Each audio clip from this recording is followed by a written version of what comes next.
Welcome to this tutorial video. This video should cover week 4 of CS120. We're still on the worksheets to do with triathlons, this time focusing on functions and constants, I believe. I've got the code here that I wrote for the last video and I'm just going to carry on working with that. Let's get started then. Task 1 is defining constants. So it says, what numeric literals are you using in your code? To make the code more robust and more readable, you will replace these with named constants. Right. What numbers are we using in our code? So it refers to numeric literals, that is just numbers that we've sort of typed in. These are sometimes known as magic numbers, I guess, because you see in a sort of big wad of code, it's just multiplied by 17, and there's no explanation as to why it's 17. But what we should be doing, as the worksheet says, is probably making them constant and declaring them somewhere, probably at the top of our program, maybe with a description that sort of explains what each one is, if we have to. They are constant because they do not change. That's fairly obvious. And they're ints because that is what they are. They are integers, whole numbers. We could, of course, have constant floats or something else. But in this case, we're only using integers. So the two most obvious sort of numbers that we are using are 3600 and 60, and we use those all around. They're everywhere for various calculations. So I'm going to start with those. In this case, 3600 is representing seconds in an hour. So I'm going to call it that, and I'm going to put it in capitals because that way I personally can identify it as a constant, and it's just a bit easier to see what it is.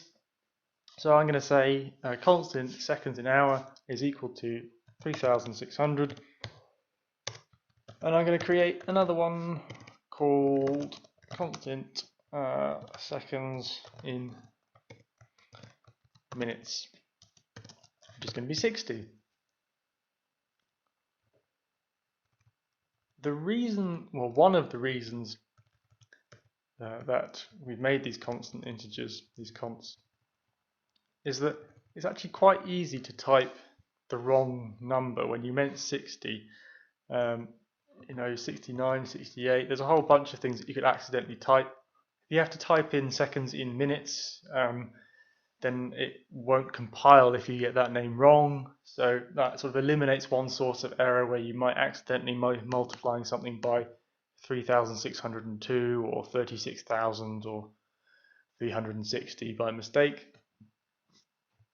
So I'm just going to go and replace those numbers with their constant counterparts. So we're going to find seconds in hour and replace.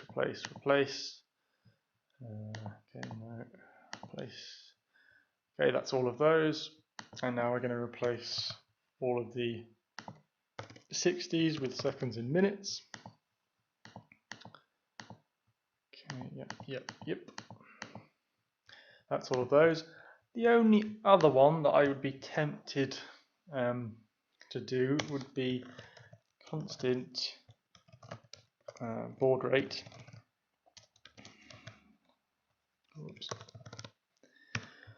The reason is just so that it's a little bit more descriptive. It means that instead of serial.begin 9600, it's serial.begin baud rate, so it's immediately obvious that that is what the parameter being passed to serial.begin is. It's not just some magical number that we picked out of thin air. It represents the baud rate. You could possibly, the other number that we're sort of using throughout our program is 4, because we have sort of 4 total times. That could become a constant because it might be something that in the future you'd like to change. You might want to maybe modify your code for a quadrathlon or a duathlon or whatever. But I think really not as essential as the others, so I'm going to leave that. I think that's task 1 done. Yes, okay. So we're going to move on to task 2, which is what functions will be useful in your code, what parameters should they take, etc., etc. Again, we don't need to do any programming for this, so we'll just have a quick talk through the sort of thought processes.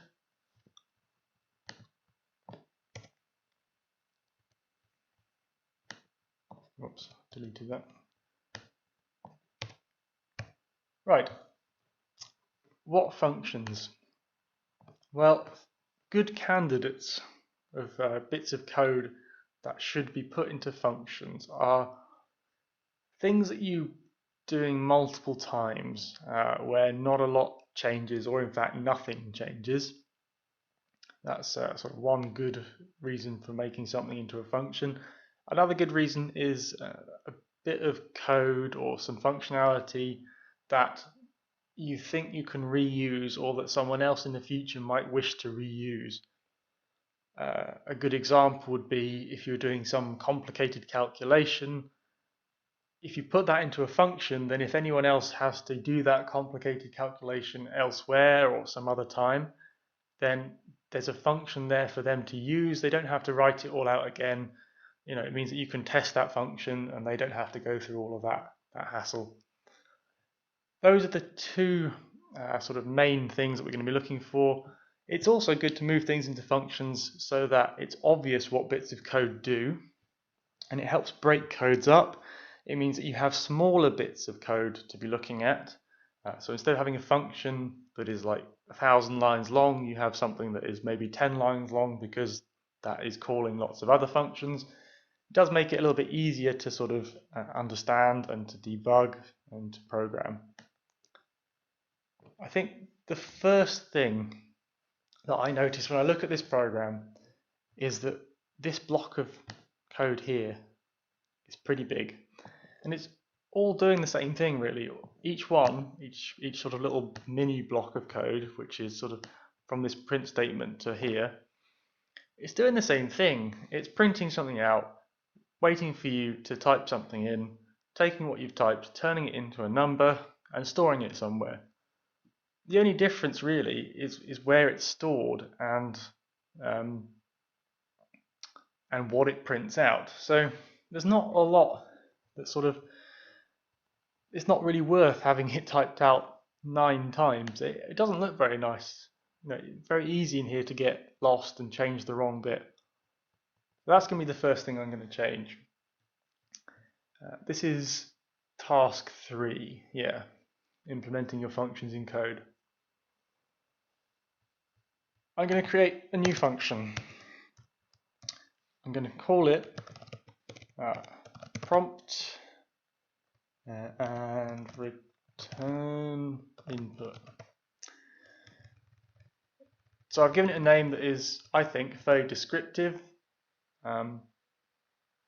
It's going to prompt the user and it's going to return what they've input. I would like it to return an integer, and I would like it to take one parameter. That parameter is a string, which I'm going to call message, and that is going to be what I want this function to print out.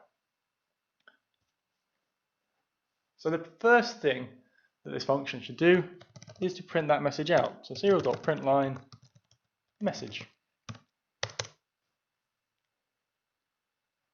Next, we should wait for the user to enter something. So I'm going to copy that code from further down. I'm going to have this while loop just waiting for something to be available at the serial port. And I'm going to just return what they've typed in, serial.parseInt. And that's my function. Yeah, really sort of simple. Not much to it, but actually it will cut down on the amount of code fairly significantly. This means I can clean up this big section here. I'm going to do this now, and I will get back to you once I'm done, because it's going to take a little while.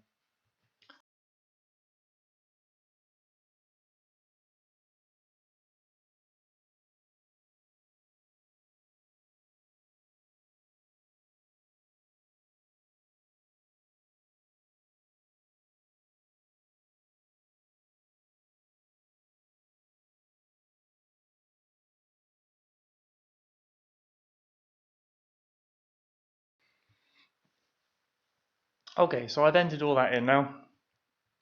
We have 3 blocks of 3 calls to this function. What I'm doing is I'm calling prompt and return. I'm saying what I want it to tell the user, and then I'm multiplying what it returns by either seconds in hours, seconds in minutes, or nothing, depending on what I'm asking. Whoops, I've put this in wrong. I'll just change that to hours. There we go. So when you make a change like this, it's worth testing it just to make sure.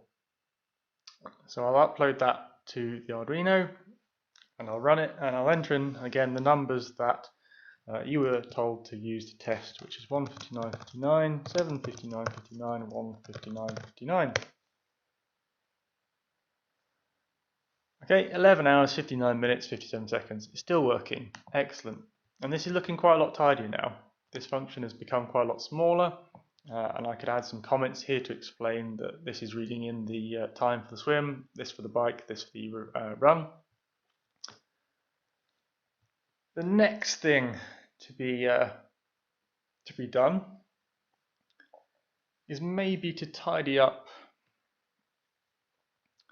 Actually, we'll do a different one first. This whole section of code here, this whole for loop, this is sort of one lump of functionality. It's a bit of code that does one thing. It prints out hours, minutes, and seconds for each event.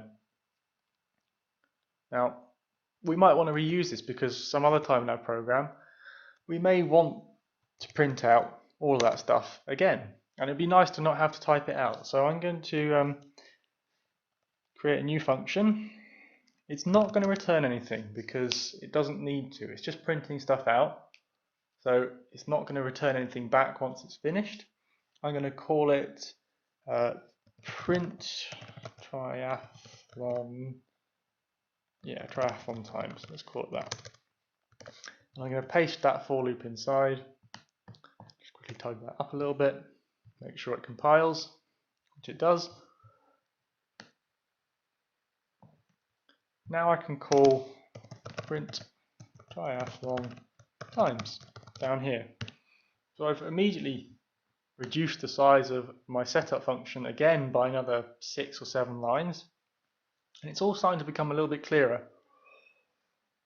The next thing to do, I reckon, is to move all of this stuff into another function.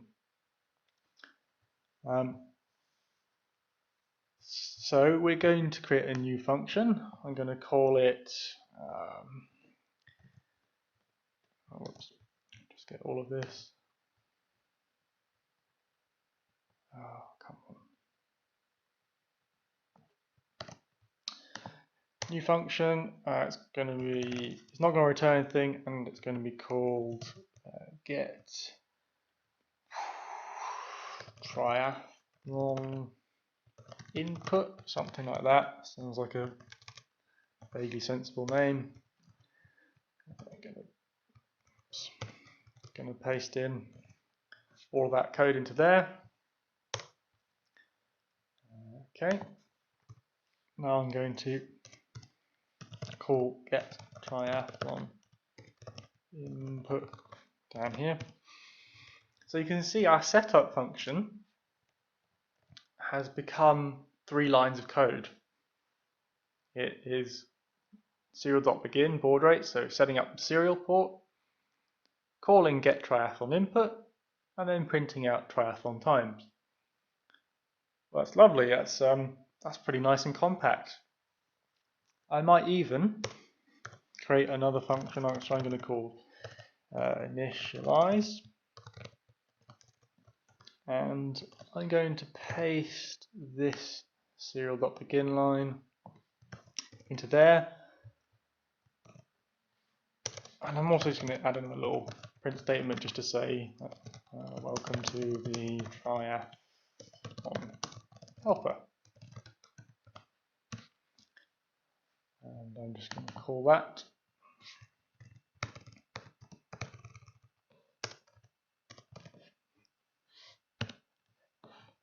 The reason I've put that into a separate function called initialize, just that I suspect in the next practical there may be a little bit more stuff that has to be initialized or set up, but it's sort of not a bad idea. There may be things that we want initialized that would fit in that function. Not strictly necessary, but now our setup function is really nice and clear. We initialize stuff, we get input, and we print. That's all we do. Nice and simple. If we look at any one of these functions, they're pretty clear. So get triathlon input, it's fairly obvious what it's doing. Print triathlon times again, fairly obvious. One of the other things that we might like to do is to take some of the functionality of this and put it into a separate function. I think that it would be quite good to have a function that took hours, minutes and seconds and returned total number of seconds. That would mean that we could tidy up this input a little bit. We want our function to return long because it's going to return a total number of seconds, so that needs to be a variable that can hold a very large number. Going to call it, what's a good name for it? Total seconds, seems like a vaguely sensible name, and it's going to take 3 values, all of them integers, so in hours, minutes and seconds.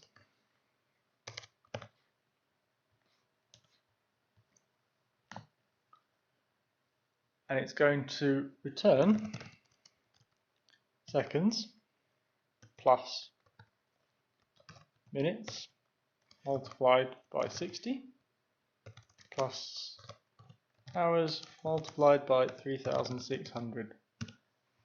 So it's going to multiply the hours by how many seconds there are in an hour, the minutes by how many seconds there are in a minute, and the seconds it's just going to add all these together.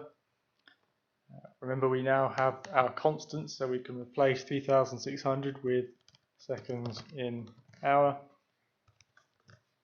and 60 with seconds in minute, and we have a new function, total seconds. Now we need to use it. How do we use it? Well, we need to change this triathlon input function a bit now.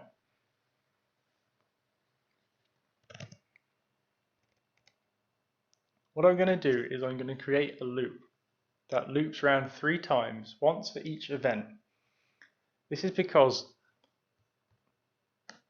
these 3 lumps of code are, for all intents and purposes, identical. The only thing that is different is the fact it says swim, bike or run, and that it stores it either in the first, second or third element of the array.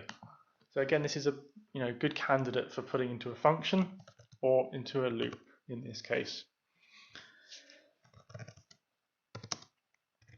So I'm going to create a loop, I0, I is less than 3, I plus plus, very normal.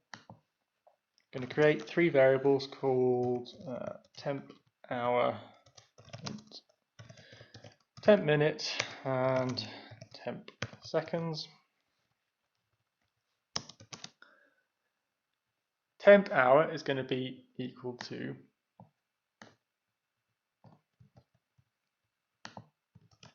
prompt and return input, please enter swim hours. Minutes is going to be the same thing, but we're just going to replace hours with minutes. So minutes, now with seconds.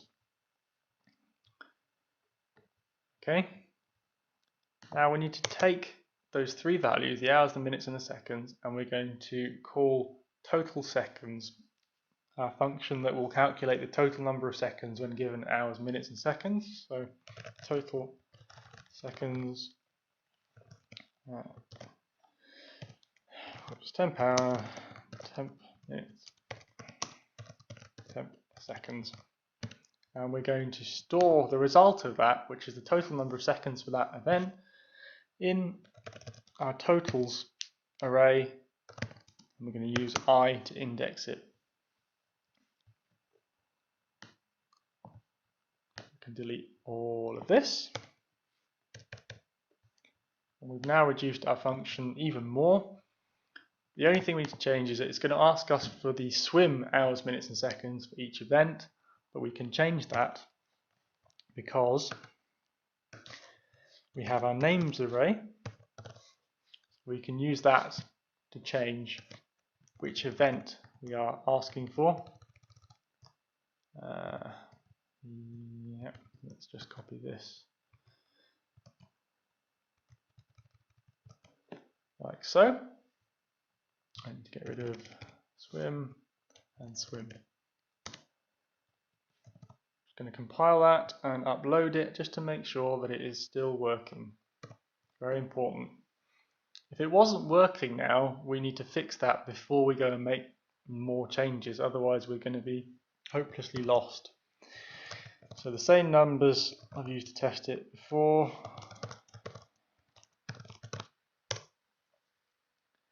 Okay, still working, still giving me the same answer of 11 hours, 59 minutes, 57 seconds.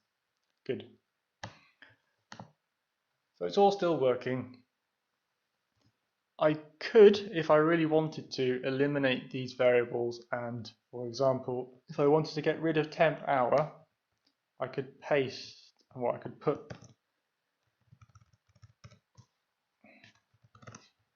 I could replace temp hour here with prompt and return input, blah, blah, blah, blah. I'm not going to do that because actually if I put all of those in there, it would look pretty messy, and actually at that point it's not particularly easy to understand what's going on. So I'm going to leave it like this. I've seen other people have had nested for loops, so one loop to iterate through the events and one loop to iterate through the times. That is fine, that will definitely work.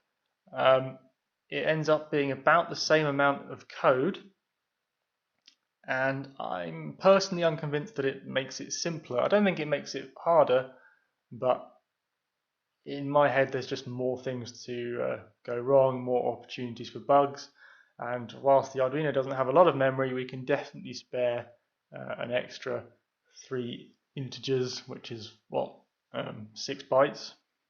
Not really a big issue.